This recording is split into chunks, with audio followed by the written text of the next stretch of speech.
bonjour à tous. Euh, je devais, c'était vendredi, je suis passé sur BFM Business. L'objectif était alors de parler bien évidemment des marchés, mais aussi de faire un point crypto, parce que voilà, il s'est passé quand même beaucoup de choses depuis bien évidemment la fin de l'année dernière. Depuis l'ensemble des cryptos, le marché des cryptos dans son ensemble, on va le voir plus en détail tout de suite, a été multiplié par deux globalement. On a le Bitcoin qui a pris plus de 50%, certaines cryptos type EOS qui ont fait quasiment x3. Et je pense qu'il y en a beaucoup qui sont en train de se poser la question, est-ce que c'est le moment de revenir? Qu'est-ce qui est en train de se passer? Est-ce que ça y est, la bulle qui avait éclaté en fin d'année dernière, en début de cette année, est derrière nous? Bah voilà, qu'est-ce qui a changé depuis? Et quels sont, d'un point de vue vraiment purement technique, quels sont les éléments clés à retenir? Sur quel niveau, en gros, est-ce qu'on achète? Est-ce qu'il faut acheter? Et s'il faut acheter, est-ce qu'il faut acheter maintenant ou plus tard? Voilà. Donc ça, c'est des questions. Après, il y a éventuellement pour les plus actifs, les plus experts et les plus expérimentés, de savoir si il y a également des niveaux de short. Donc là, c'est vraiment de faire un point global et on va faire un focus vraiment technique sur le top 10 des cryptos. Alors, je vais faire une petite intro concernant justement dans quel type de phase est-ce qu'on est. Salut Mopi, salut Wikileaks, bonjour à tous. Alors, déjà, il faut savoir que l'ensemble, on va le voir tout de suite sur la première intro, mais on va faire en 3 ou 4 étapes une petite introduction sur dans quel contexte est-ce qu'on est sur les cryptos actuellement, en tout cas depuis quelques temps. On va voir justement, essayer de répondre à la question, enfin on va répondre, enfin en tout cas je vais vous donner bien évidemment mon avis et quelle est ma stratégie en termes de trading sur les cryptos, de savoir est-ce que j'achète maintenant ou est-ce que j'achète pas. Alors oui, ne vous inquiétez pas, les lives sont enregistrés, je l'ai bien enregistré. Vous l'avez de toute façon si vous êtes abonné sur Twitch à ma chaîne. Vous avez de toute façon l'accès à l'ensemble des replays, d'accord?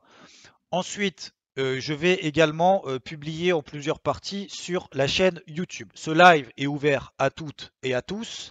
L'objectif étant de faire un point global et de faire un point assez technique. Donc, une deuxième partie qui sera sur justement est-ce que, en fonction du contexte actuel, est-ce que c'est le moment d'acheter? D'accord? Moi, ce qui me concerne, encore une fois, je donne mon avis. Je peux tout à fait avoir tort. Je peux avoir raison. Je peux avoir tort, bien évidemment. Mais vais vous expliquer du mieux possible, de manière condensée, factuelle et précise, en tout cas du mieux possible, de savoir justement quel est mon point de vue. Est-ce que je vais acheter maintenant des cryptos ou pas? Alors, est-ce que j'en ai? Bien évidemment, je vais vous répondre également à cette question avec les différents éléments que je vous avais proposés, plus particulièrement sur le Bitcoin et sur IOTA. Je vais vous donner également un accès à ce que je publie. Alors, de temps en temps, c'est là où ça devient intéressant, c'est que vous n'allez pas avoir 15 milliards de trades, de plans de trading que je vous propose. Je vais vous donner un lien d'accès aux différentes propositions que je vous fais, des stratégies de trading, d'investissement, notamment sur les cryptos d'ailleurs, où justement j'en avais posté trois. Alors un sur le Bitcoin, sur une première stratégie à l'achat vers la zone des 6000, une deuxième stratégie de vente à 9500 sur le Bitcoin et à nouveau une autre stratégie d'achat, que ce soit sur le Bitcoin ou sur IOTA. Comme ça vous permettra de véritablement comprendre comment est-ce que je travaille et comment est-ce que vous pouvez me suivre de temps en temps si je vois des opportunités. Je vous poste ça en plus bien évidemment de ce qu'on fait déjà sur IVT. Je vous poste ça voilà, simplement pour vous partager de temps en temps mon point de vue et d'un point de vue on va dire relativement concret. Voilà, si ça vous va. Et ensuite, on fera un point peut-être un peu plus précis sur le top 10 des cryptos. Alors, vous savez, il y a 1600 cryptos maintenant dans le monde. Euh, Alors, on parle en dollars. Alors, on peut parler effectivement en dollars. C'est pour ça que je vais vous faire un parallèle. Alors, on va pas parler en dollars, en euros. Généralement, effectivement, on parle face au dollar. Il y a certaines cryptos après qui ne sont pas achetables entre guillemets contre le dollar, mais c'est uniquement contre le Bitcoin, d'autres contre l'Ethereum. Donc on va pas tout faire de A à Z, bien évidemment, sur chacune des cryptos qui existent, de savoir est-ce qu'on va parler en euros, en dollars, en Bitcoin ou en Ethereum. Je vais vous justement faire le parallèle de ce qui se passe sur le Bitcoin en euros et en dollars, sachant que les situations graphiques sont relativement similaires. Il y a toujours effectivement toujours cette question, et c'est une très bonne question de Aldarion, de savoir si on parle en euros, en dollars, en Bitcoin, est-ce qu'il faut acheter ces Bitcoins en euros, en dollars ou en ce que vous voulez. C'est une question un petit peu, alors pas forcément existentielle, mais disons il n'y a pas forcément de vérité là-dessus. Bien évidemment, lorsqu'on échange, lorsqu'on achète ces cryptos face au Bitcoin, après vous avez une évolution, bien évidemment, vous êtes lié, c'est un petit peu la même manière que si vous faites des marchés traditionnels sur les euros ou sur les paires du Forex. Pardon. Donc voilà, si ça vous va, on fait la petite transition et je vous retrouve du coup tout de suite pour faire la première partie avec le contexte actuel des cryptos.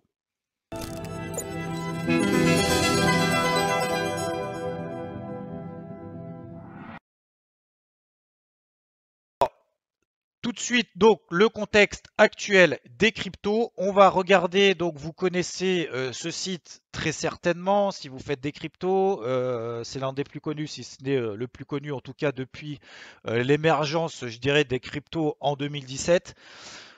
On va regarder tout de suite la market cap. Alors, pourquoi est-ce qu'on regarde la market cap? Parce qu'il y a une chose très intéressante pour moi qui se dégage. Alors, le premier élément sur les cryptos. Alors vous savez que le plus haut sur l'ensemble du marché des cryptos, que ce soit le Bitcoin ou autre, parce qu'on parlait en tout cas déjà l'année dernière quasiment que du Bitcoin, mais il s'est passé beaucoup de choses ailleurs. On a atteint les 800 milliards de dollars de capi sur le marché des cryptos en fin d'année dernière, le 16, le 17 décembre l'année dernière.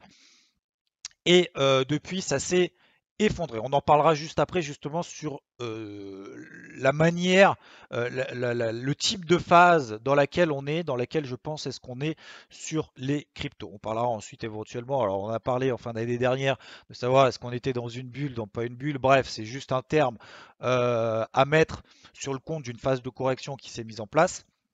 Mais on est passé de 800 milliards, donc sur la valorisation, la capitalisation de l'ensemble des cryptos, d'accord, de 800 milliards à quasiment 200 milliards, d'accord. Et là, on a refait à nouveau x2 depuis à peu près un mois, un peu plus d'un mois. Donc on a fait x2 sur l'ensemble du marché des cryptos. Ce que je trouve intéressant, c'est pas forcément de commenter la valorisation, la capitalisation justement de cet ensemble des cryptos, mais je pense que c'est surtout sur ce graphique qui est intéressant.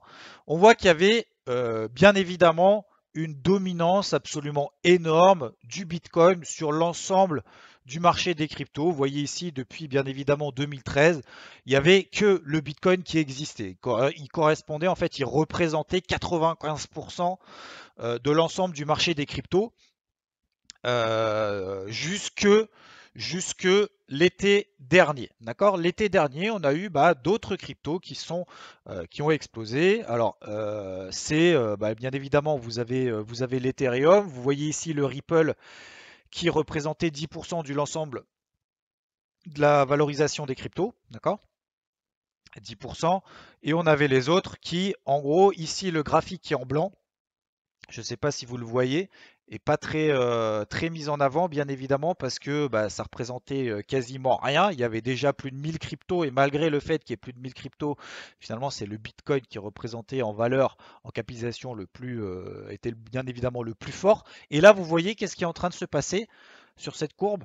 Vous voyez que les autres cryptos, d'accord, sont en train, enfin les autres cryptos qui se détachent, je dirais un petit peu du top 10 de l'ensemble des cryptos dans le monde, il y en a 1600 à peu près, d'accord. Maintenant, vous voyez que le reste des cryptos qui ne font pas partie du top 10, maintenant dépassent les 25%, d'accord. Donc ça représente un quart de l'ensemble du du marché des cryptos. Pourquoi est-ce que j'estime que c'est relativement important? Et c'est peut-être d'ailleurs, ça va faire un petit peu la transition avec la phase dont j'estime dans laquelle on est sur ce marché-là.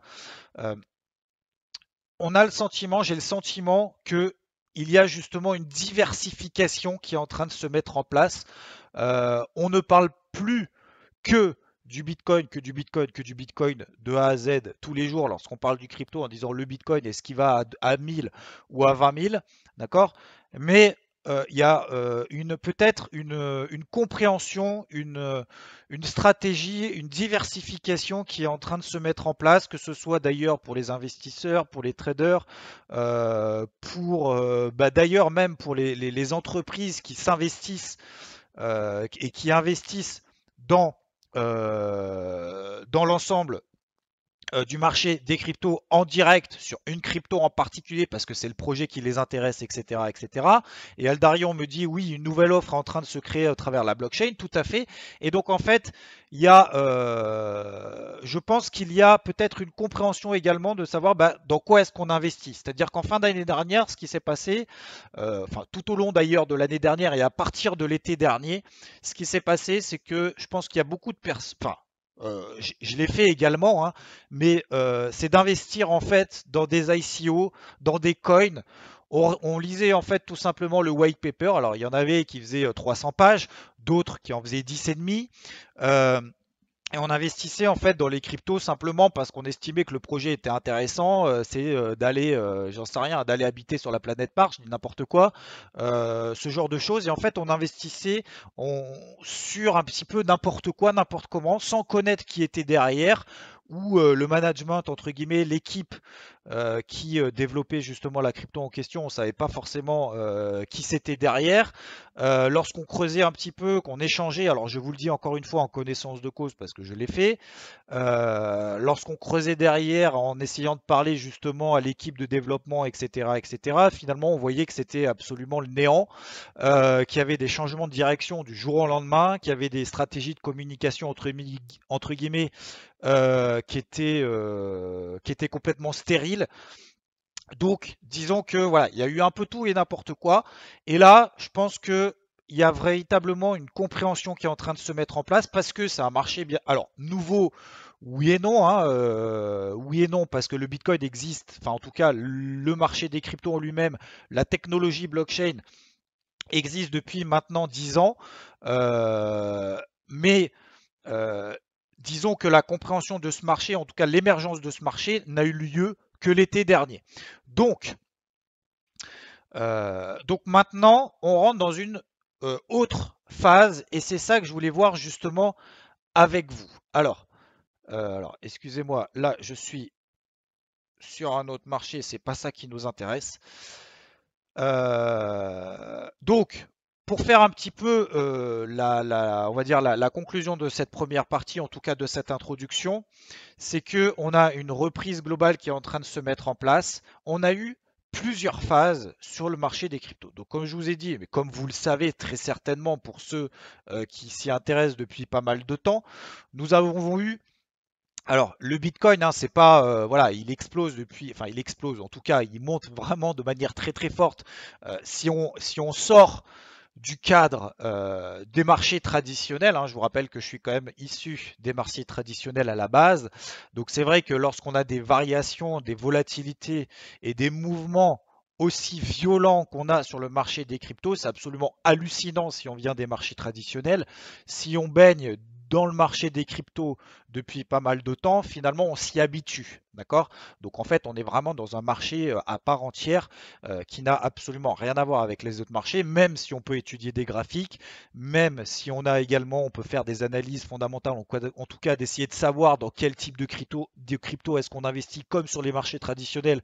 Lorsqu'on achète une action, on essaye un minimum de s'intéresser sur l'entreprise, de savoir au moins ce qu'est-ce qu'elle vend, quel est son produit, d'accord? De la même manière sur le marché des cryptos. Donc en fait, on avait eu une véritable explosion au début de l'année dernière où on a le Bitcoin qui a commencé à exploser, exploser, exploser. Et qu'est-ce qui s'est passé ici en fin d'année dernière, à partir du mois de novembre, j'en avais déjà parlé, on a eu un phénomène de médiatisation qui a été absolument hallucinant. On en parlait tous les jours sur toutes les chaînes. Vous allumiez la télé, TF1, etc.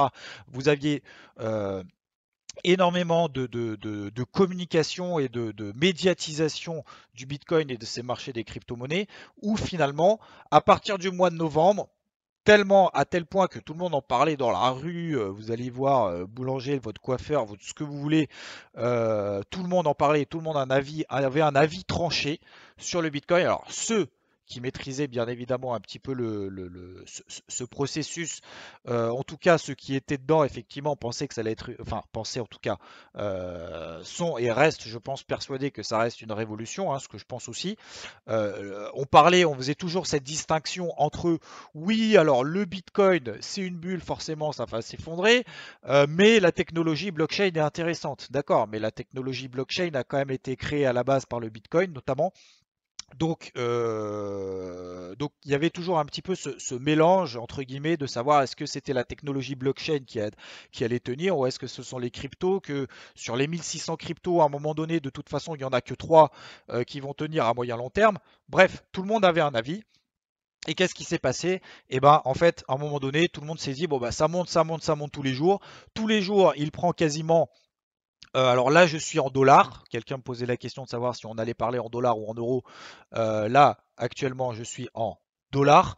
Donc, il prenait quasiment, alors j'exagère légèrement, mais 1000 dollars par jour. Donc, lorsque vous avez bien évidemment un actif qui prend 1000 dollars par jour, ça met un petit peu l'eau à la bouche. Vous avez finalement des dollars dans les yeux. Donc, bien évidemment, on achète un petit peu tout et n'importe quoi sur n'importe quelle plateforme. Et à un moment donné, qu'est-ce que ça donne? Eh ben, ça donne des personnes qui se font hacker leur compte en ligne, qui ne maîtrisent pas tout l'aspect sécuritaire, que ce soit l'utilisation de ces petites clés Ledger que vous avez ou d'autres pour pouvoir stocker vos crypto-monnaies. Vous avez également des personnes qui mettent finalement leur date de naissance comme code dans leur etc., etc. Vous avez également des brokers, entre guillemets, enfin soi-disant des brokers, des personnes qui créent des brokers pendant quelques semaines, quelques mois, et à un moment donné, ils partent tout simplement avec toutes vos cryptos du jour au lendemain. Vous avez également les personnes qui, au lieu de se connecter sur bitstamp.com, par exemple, là je suis sur le cours du Bitcoin face au dollar sur Bitstamp, qui sont sur bitstamp.com, et en fait ils sont sur bit-stamp avec un s.com, et en fait c'est un faux site sur lequel vous entrez vos identifiants au mot de passe. Vous avez l'impression d'être sur votre broker, et en fait vous êtes sur un autre broker, enfin un hacker tout simplement, qui est en train de pirater vos identifiants. Donc effectivement, c'est Scam City. Donc il y a eu du tout et n'importe quoi. C'était absolument le Far West. Je vous le dis également en connaissance de cause, parce que j'ai fait partie, alors sur certains, alors brokers, sur des cryptos un petit peu bizarres, et sur des cryptos et des brokers un petit peu bizarres, hein, voilà, hein, je me suis fait également, alors pas scammer, mais disons que le broker est parti comme ça du jour au lendemain en disant bah voilà, tes cryptos en fait, je les ai toutes récupérées, et salut, ciao ciao. Donc heureusement, c'était pas des montants conséquents, ça fait toujours un petit peu mal, mais ça permet aussi de comprendre comment fonctionne un petit peu de manière beaucoup plus concrète ce type de marché. Donc on a eu cette phase d'accentuation, d'euphorie, de panique acheteuse. C'était véritablement une panique acheteuse où, en gros, à ce moment-là, tout le monde disait c'est une bulle, ou alors le Bitcoin il va aller à 100 000, 500 000 dollars en ligne droite, personne n'en savait rien, bien évidemment. Il y en a certains à un moment donné qui se sont dit de toute façon le marché des cryptos c'est une grosse arnaque. Je pense au patron de JP Morgan, Jamie Dimon, qui avait annoncé à l'époque en disant de toute façon tous ceux qui détenaient des cryptos lorsqu'on était ici, d'ailleurs, lorsqu'on était plutôt ici, en disant de toute façon tous ceux qui détiennent des cryptos sont absolument des abrutis, je cite, hein. Et finalement, quelques semaines plus tard, lorsque le Bitcoin passe de 9 000 à 10 000 à 12 000 à 13 000 à 15 000 à 16 000 à 17 000, 18 000, qu'est-ce qui se passe? Ah mais non, mais finalement, c'est pas ce que je voulais dire. La technologie est géniale, mais il faut faire attention aux toutes les escroqueries. Bref, à toutes les escroqueries, pardon, etc., etc. Donc bien évidemment, après à un moment donné, tout le monde rentre à l'achat là-haut. Il y a une euphorie qui est en train de se mettre en place. Alors c'est facile après coup, bien évidemment, de commenter ce qui est en train de se passer, mais mais bien évidemment, après coup, voilà, c'est toujours un petit peu facile. Mais c'est vrai qu'à ce moment-là, on avait notamment, et j'en avais déjà parlé, que ce soit sur BFM Business ou sur d'autres supports type IVT, ou si vous me suivez sur Twitter, etc., etc., j'en avais déjà parlé en vous disant, il y avait notamment Vitaly Buterin qui expliquait que cette hausse est irrationnelle, cette hausse de l'ensemble du marché des cryptos, que ce soit le Bitcoin ou autre, eh bien, n'était pas liée à des développements technologiques suffisants, à une mise en place. Alors, on parle ici de régulation de GESA. Effectivement, on parle de régulation, on va en parler. Mais les régulations, les régulateurs, c'était un petit peu du grand n'importe quoi en disant, bah, soit on interdit tout, soit au contraire, venez chez nous. Il n'y avait pas il n'y a pas d'ailleurs toujours, il y a toujours beaucoup de questions. Moi, je vais en parler juste après. Il y avait absolument, c'était que du jour au lendemain, on pouvait vous dire, bah oui, on accepte les cryptos, etc. dans une zone en particulier, que ce soit la Corée du Sud, etc., etc. Ou alors d'autres zones qui vous disaient, bah venez chez nous. Et finalement, du jour au lendemain, ah bah non, finalement, on interdit tout. Donc, si vous voulez, on avait un quiproquo complètement, même d'un point de vue politique, de savoir quel est le discours qu'il faut qu'il faut avoir et qu'il faut apporter à l'ensemble de ce marché des cryptos, même les régulateurs n'étaient complètement dépassés. Alors bien évidemment, parce qu'ils ne maîtrisaient pas, ils n'avaient certainement pas de personne de leur équipe de savoir comment fonctionnait ce type à l'époque, en tout cas, ce type de marché, complètement dépassé. Et du coup, ça a provoqué un gros Far West de n'importe quoi. Ceux qui disaient, venez, alors des publicités partout de A à Z, vous allez devenir milliardaire en achetant des cryptos. Euh, D'autres qui vous disaient, bah, de toute façon, c'est une bulle, vous allez vous faire ruiner. Donc, bien évidemment, lorsque vous voyez du noir, du blanc, vous savez plus finalement sur quel pied danser. Vous dites, vous achetez un petit peu n'importe comment et vous retrouvez finalement dans une situation un petit peu pourrie où derrière, finalement, vous dites, ah bah finalement, ici, ceux qui avaient dit que ça allait exploser, ils avaient raison. Vous achetez là-haut et là, vous vous dites finalement, ceux qui avaient dit que c'était une bulle avaient raison. Donc, je pense qu'il faut toujours essayer d'avoir un petit peu de recul dans tout type d'ailleurs d'investissement. On dépasse un petit peu le cadre de crypto. Je pense qu'il faut essayer au moins déjà de comprendre sur quoi est-ce qu'on investit un minimum. Je ne dis pas bien évidemment de communiquer, de partager, d'être toujours H24, etc., etc. Moi, encore une fois, je le prends comme un investissement à part entière, d'accord? Je connais quelques personnes qui sont dans le monde de crypto depuis maintenant plusieurs années, mais disons que je prends vraiment ce marché des cryptos, j'essaye de prendre toujours un petit peu de recul en essayant d'exploiter les opportunités qui sont présentes et pas forcément soit de broyer du noir, soit au contraire de dire bah, que c'est une technologie révolutionnaire et que en ayant des perspectives maintenant en disant peut-être en tant qu'analyste de dire eh ben, le Bitcoin il va aller de toute façon à 500 000 dollars d'ici 2020. Je n'en sais absolument rien. J'essaye d'analyser un petit peu ce qui est en train de se passer et d'essayer d'exploiter les opportunités en essayant de faire le moins de bêtises possible. Voilà, tout simplement. Donc là, on a eu cette phase d'euphorie. Tout le monde est passé à l'achat. Vous avez eu des publicités que tout le monde a très certainement vues. Nabila qui disait par exemple il fallait acheter, etc. là-haut. Bref. euh, on a eu depuis, effectivement, bah, du coup, beaucoup de publicité négative ensuite qui en est ressorti. Les régulateurs ont dit on va tout interdire parce qu'en fait tout le monde s'est fait arnaquer en achetant là-haut, etc. On a eu les Facebook, les Google, etc. qui ont commencé à interdire toutes les publicités autour de l'ensemble des cryptos. On a eu également beaucoup de personnes, bah, bien évidemment, hein, qui se sont fait complètement déchirer, qui ont perdu peut-être plus 50%, voire 75% sur d'autres cryptos, peut-être 90% de leurs économies en quelques semaines. Donc il y a eu effectivement un gros carnage qui s'est mis en place. Alors certains l'appellent, c'était l'éclatement, en tout cas c'est l'éclatement de la bulle, etc., etc. Moi je l'ai toujours dit, je le redis encore. Moi, j'estime que sur le marché des cryptos, il y a pas de bulle. Alors, c'était une correction salutaire. Lorsque vous avez, de toute façon, dans tout type de marché, on a également comparé d'ailleurs le marché des cryptos au bulbe de tulipe, hein. C'est-à-dire en fait cette euphorie, cette surspéculation et cette bulle, hein, d'ailleurs, clairement de bulle, où à un moment donné, tout le monde achète avec des prix complètement démesurés par rapport finalement à la réalité. Je reviens un petit peu sur ce qu'avait dit justement Vitalik Buterin à l'époque, en disant c'est absolument pas rationnel, c'est-à-dire qu'il n'y a pas eu de développement, il n'y a pas eu d'acceptation justement vis-à-vis de ces régulateurs, et il n'y a pas de justification logique, plausible, rationnelle qui permettrait de dire bah, que oui, le Bitcoin vaut bien 20 000 dollars. Il n'y a pas eu de développement, encore une fois, qui ont permis. Alors, il y a eu des développements, il y a encore des développements qui ont été positifs. J'en avais d'ailleurs parlé à l'époque. Vous vous rappelez, je ne sais pas si vous vous rappelez, mais je vous le répète, lorsqu'on a eu les différents forks qu'on a eu sur le Bitcoin l'année dernière.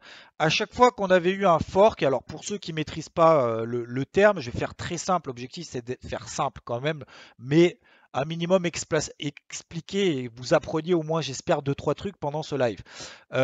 Les forks c'est quand vous avez en gros, pour faire très simple, une blockchain qui se dédouble, c'est-à-dire qu'à un moment donné, vous avez le Bitcoin, les développeurs, les investisseurs, etc. se disent bon bah le Bitcoin c'est bien, nous on pense qu'on peut mieux faire. Ils ne se mettent pas d'accord avec l'ensemble, en tout cas la majorité des personnes après qui développent, on va dire, que ce soit le Bitcoin ou une autre crypto, hein, ça marche bien évidemment avec d'autres cryptos, mais à un moment donné, ils se disent, bah, on va essayer de mieux faire. Bon, bah, ok, bah, vous voulez mieux faire, vous partez de la blockchain, de l'historique de la blockchain qui a été créée sur le Bitcoin, et vous allez créer une autre blockchain. Donc, finalement, vous avez deux blockchains qui se mettent en place. À ce moment-là, on s'est dit, alors c'était un petit peu un phénomène un petit peu nouveau, surtout d'ailleurs sur le Bitcoin, en se disant, bon ben ça y est, s'ils se mettent plus d'accord, il va y avoir deux blockchains, donc il y en a une à un moment donné qui va mourir et l'autre qui va rester. Est-ce que ce sera, alors en l'occurrence par exemple le Bitcoin Cash, ou est-ce que ce sera le Bitcoin? Donc finalement, il y a eu beaucoup de questions en se disant, ça y est, il y a des forks, il y a des distorsions au sein de la direction, au sein des développeurs, au sein des investisseurs. C'est la fin des cryptos, c'est la fin du Bitcoin, etc. Et à chaque fois, vous avez eu un mouvement de repli justement sur le Bitcoin. Et vous avez un mouvement un petit peu de panique sur le Bitcoin. Vous avez derrière le nouveau Bitcoin, entre guillemets, le Bitcoin Cash qui a explosé. Et ensuite, vous avez après un petit peu les vases communicants. Vous avez ceux qui finalement se disent bah, c'est le Bitcoin Cash qui va survivre. Donc je vends mes Bitcoins. Donc bien évidemment, vous avez des mouvements baissiers sur le Bitcoin. Derrière, vous avez le Bitcoin Cash qui monte. Et finalement, on s'est aperçu au fil des semaines, au fil des mois, que bah, les deux ont survécu, que le Bitcoin a fait des nouveaux plus hauts. Donc en fait, si vous voulez, en fin d'année dernière, on va dire fin d'année dernière, je parle du second semestre de l'année dernière, on a eu justement des développements qui se sont bien passés sur le Bitcoin. Nous avions eu ces forks qui étaient jusqu'à présent inconnus un petit peu du monde entier entre guillemets. Et vous avez du coup tous ces événements-là. C'est ce que je disais d'ailleurs sur BFM plusieurs fois. Je disais tout ce qui ne tue pas le Bitcoin le rend plus fort. C'est-à-dire que lorsqu'à chaque fois on pensait que ça y est, ça allait être la fin du Bitcoin, finalement à chaque fois il faisait des nouveaux plus hauts, des nouveaux plus hauts, des nouveaux plus hauts. Voilà. Et à un moment donné, vu que toutes ces épreuves ont été passées, tout le monde après, enfin tout le monde, beaucoup de personnes se sont fait avoir en achetant le poids. Donc finalement derrière, qu'est-ce qu'on a eu bah, le soufflet est retombé. On a eu de la mauvaise publicité comme je le disais, des régulateurs qui faisaient un petit peu n'importe quoi, beaucoup de questions au sein même peut-être d'ailleurs de la communauté crypto. Il y en avait beaucoup d'ailleurs qui ont eu peur que bah, à un moment donné on passe de 20 000 à peut-être 1000. Je vous le dis en connaissance de cause, mais je vous le dis également encore à l'heure actuelle, j'avais et j'ai d'ailleurs toujours des ordres d'achat, par exemple du Bitcoin à 1000 dollars. Voilà. Donc c'est au cas où il y a une grosse panique à un moment donné, peut-être d'ailleurs qui peut encore se provoquer au cours de ces prochaines semaines, et ça je vais vous expliquer mon point de vue plus tard, mais il y a toujours ce risque à un moment donné que eh bien, tout s'effondre parce que, je vous rappelle, peut-être que certains d'entre vous qui me suivent ici en live viennent des marchés traditionnels, d'accord? Il n'y a pas d'autorité, c'est-à-dire que la loi, l'évolution des cours n'est régie que par la loi de l'offre et de la demande. Il n'y a pas de court-circuit, d'accord? C'est-à-dire que On l'a vécu l'année dernière sur certaines cryptos qui ont perdu 70, 75, voire même 80% de leur valeur en quelques minutes, en quelques heures. Derrière tout remonter, il n'y a pas de coupe-circuit comme sur les marchés traditionnels ou sur les marchés traditionnels. Quand vous avez une volatilité trop importante, vous avez un événement trop important, pour éviter qu'il y ait des mouvements de foule et qu'il y ait des effondrements d'actifs finalement qui sont liés uniquement à une news qui doit être temporisée, eh bien là, vous avez des verrous un petit peu de sécurité, des coupes-circuits où vous avez le marché qui s'arrête. Ok, on se calme, on réfléchit, on prend un petit peu de recul, d'accord, on évite les mouvements de foule et les mouvements de panique. Du coup, vous avez le marché qui se coupe.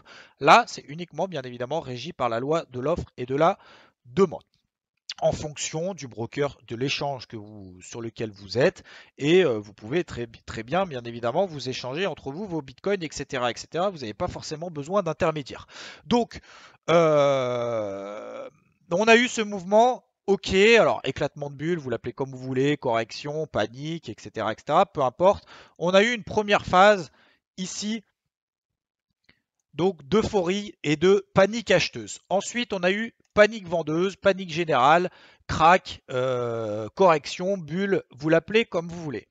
Maintenant, nous sommes dans une, je pense, troisième phase, et on en avait déjà parlé sur IVT, une phase de maturation. Une phase de maturation, c'est que on enlève entre guillemets tout ce bruit, tout ce mouvement, tout cet excès qu'on a eu là-haut. Je vais vous représenter ici par un rectangle. Tac, voilà. Voilà. On a eu toute cette phase ici d'excès, de panique, etc. qu'on peut effacer. Donc à la rigueur, voilà, vous mettez votre main sur ce rectangle bleu, ça vous enlève tout l'excès qu'on a eu haussier, baissier, etc. Et ça vous donne finalement la phase, je pense, dans laquelle on est, c'est-à-dire qu'il y a une phase de maturation. Une phase de maturation, c'est comme dans tout marché, d'ailleurs, vous avez plusieurs phases. Vous avez des phases ascendantes, descendantes, de bulles, de cracks, etc. Un petit peu d'ailleurs comme il s'est passé sur les technos en 2000, vous avez eu après des actifs qui se sont envolés n'importe comment, où vous faisiez une introduction en bourse, vous pouvez levier des millions et des milliards comme ça n'importe quoi avec n'importe quel projet. Ça vous donnait lieu à des valorisations de sociétés où il n'y avait rien derrière, aucun actif, rien du tout, rien du tout. Et finalement derrière tout s'est effondré.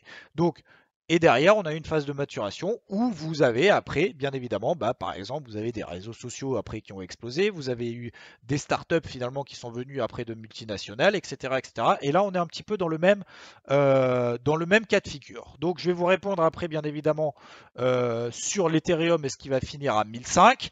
Encore une fois, mon objectif, c'est pas de vous dire, moi, je pense que l'Ethereum, il va finir à 10 000 et le Bitcoin, il va venir à 100 000 ou à 1 million. D'accord? C'est d'essayer de vous donner des points véritablement techniques. On termine l'introduction et après, on va parler de l'aspect beaucoup plus technique. Est-ce qu'il faut acheter maintenant ou pas? Donc, concernant cette phase de maturation, c'est une phase dans laquelle il y a des hauts, il y a des bas, les développements se passent bien pour le moment, d'accord? Moi, je pense que la chute qui a eu lieu ici, elle était nécessaire, elle était d'ailleurs rationnelle, normale, logique. Elle est également, je pense même beaucoup plus que ça, elle était salutaire pour éviter justement qu'il y ait véritablement une grosse bulle qui se mette en place et tout explose en plein vol. Donc on a eu une bulle, je pense, qui n'était pas peut-être, alors une petite bulle peut-être, moi je l'estime plutôt comme une petite bulle. Si le Bitcoin était allé effectivement à 500 000 dollars ou à 1 million de dollars, bien évidemment là c'était vraiment une bulle qui aurait pu provoquer carrément l'extinction, je pense, carrément du Bitcoin. Donc là on a eu finalement une petite euphorie qui s'est passée en fin d'année dernière. C'est le mouvement de panique était pour moi salutaire. Et là, qu'est-ce qui est en train de se passer depuis quelques jours? Une bullinette, tout à fait. Et qu'est-ce qui est en train de se passer ici? Vous voyez qu'il y a une reprise qui est lente, qui est lente, mais qui est beaucoup plus, peut-être beaucoup plus stable, beaucoup plus saine, entre guillemets. Alors, c'est peut-être un tout petit peu trop tôt pour être sûr, bien évidemment, mais je pense que là, voilà, on a eu cette phase de stabilisation. Alors, vous voyez ici, on va voir juste après les aspects techniques, mais encore une fois, les développements pardon, excusez-moi, les développements technologiques se passent bien. On a un réseau qui est en train de s'améliorer, de s'amplifier, d'augmenter, d'avoir une importance un peu plus forte. Et donc, vous avez des transactions qui deviennent, du coup, a fortiori, de plus en plus rapides, des prix qui tendent et qui tendront, notamment des frais de transaction. Bien évidemment, lorsque vous avez des transactions plus rapides, c'est plus facile, etc., d'échanger. Eh bien, vous allez avoir des prix d'échange qui vont baisser. Moi, en fin d'année dernière, par exemple, lorsque j'essayais d'échanger des bitcoins, etc., que je faisais mes transactions entre ma ledger et un broker, etc., j'avais certaines transactions qui étaient restées plusieurs jours bloquées dans la blockchain. Il y avait une saturation du réseau qui entraîne du coup, bien évidemment, des transactions qui deviennent de plus en plus chères. Et si vous voulez vous faire exécuter votre transaction tout de suite, vous avez bien évidemment la priorité sera à ceux qui payent le plus cher pour leur transaction. Donc vous aviez, c'était effectivement n'importe quoi. Donc maintenant, on est dans un réseau qui est en train de s'améliorer, des frais très certainement de transactions qui vont continuer à baisser au fil du temps. Il y a énormément de travail à faire là-dessus parce que si on compare encore une fois le marché des cryptos avec les marchés traditionnels, j'aime pas comparer les deux parce que c'est pas comparable, mais venant justement un petit peu de la vieille école entre guillemets, vous avez les frais de transaction sur les cryptos sont absolument hallucinants par rapport aux frais de transaction qui sont maintenant sur les marchés traditionnels. Mais c'est pareil, sur les marchés traditionnels, lorsque vous passiez sur votre banque, d'ailleurs, il y en a peut-être encore qui passent leurs transactions sur leur banque, mais les frais de transaction ont diminué grâce justement à toutes les banques en ligne, etc., au développement, l'informatisation, etc., etc. Donc vous avez après les frais de transaction qui sont maintenant beaucoup plus rapides. Vous pouvez maintenant faire du scalping sur les marchés traditionnels, ce qui était absolument impossible, voire même impensable, il y a 10-20 ans. Donc, maintenant, on est encore une fois, c'est en train de se développer, le réseau est en train de s'améliorer, etc., etc. Et du coup, ces frais de transaction qui seront moins chers amèneront bien évidemment de la liquidité sur le marché. La compréhension également, tous ceux qui veulent trader ou ceux qui traitent sur les cryptos, ça va entraîner plus de liquidité, plus de capitalisation, etc., etc. Donc voilà, c'est un petit peu cette phase de maturation dont je voulais vous parler. Et également, les régulateurs à un moment donné qui peut-être ont été complètement submergés par tout ce mouvement ascendant qu'on a eu ces dernières en fin d'année dernière. Maintenant, qui sont peut-être qui ont un peu plus de temps, hein, ça fait maintenant peut-être allez 6 mois pour les plus comment dire, ceux qui sont planchés un peu plus tôt que les autres. 6 mois, ils ont le temps de s'y coller et de se dire est-ce qu'on interdit, est-ce qu'on n'interdit pas. Bref, alors maintenant. Les régulateurs sont en train effectivement de réfléchir. Vous savez également en termes d'imposition, si vous êtes en France, on a eu alors il y a un gros débat qui est en train de se mettre, c'est bien, c'est pas bien. Alors il y en a toujours bien évidemment qui sont contents, d'autres qui sont toujours mécontents de de toutes les améliorations qui sont en train de se mettre en place entre guillemets. En termes d'imposition, vous savez que maintenant c'est plus qu'être considéré à l'IR, mais c'est considéré comme un bien meuble, d'accord? Donc imposé à 19% pour tout le monde. Et vous voyez que même en termes d'imposition, il y a des changements qui sont en train de se mettre en place. Donc je pense que cette année 2018, ça sera une phase de maturation du marché. Il va y avoir très certainement encore beaucoup peut-être d'euphorie d'excès haussier, beaucoup d'excès baissiers, peut-être des mouvements de panique d'ailleurs. Mais en tout cas, je pense que cette correction est saine. Et heureusement, effectivement, il y a eu ce mouvement depuis à peu près, alors on est quoi? On est ici en mai, un mois. Depuis un mois, une pause qui s'est mise en place sur ce mouvement de panique. Et c'est tant mieux. D'accord? Donc là, je pense que pour cette année, je vous donne déjà une perspective. Est-ce qu'il faut acheter? Est-ce qu'il ne faut pas acheter? Quelqu'un m'a posé la question tout à l'heure. Certains pensent que l'Ethereum va à 1500. Oui, j'ai envie de te dire, il y en a certains qui pensent que l'Ethereum va à 1500, d'autres qui pensent qu'il va à zéro. Donc, c'est toujours un petit peu délicat de s'y retrouver là-dedans.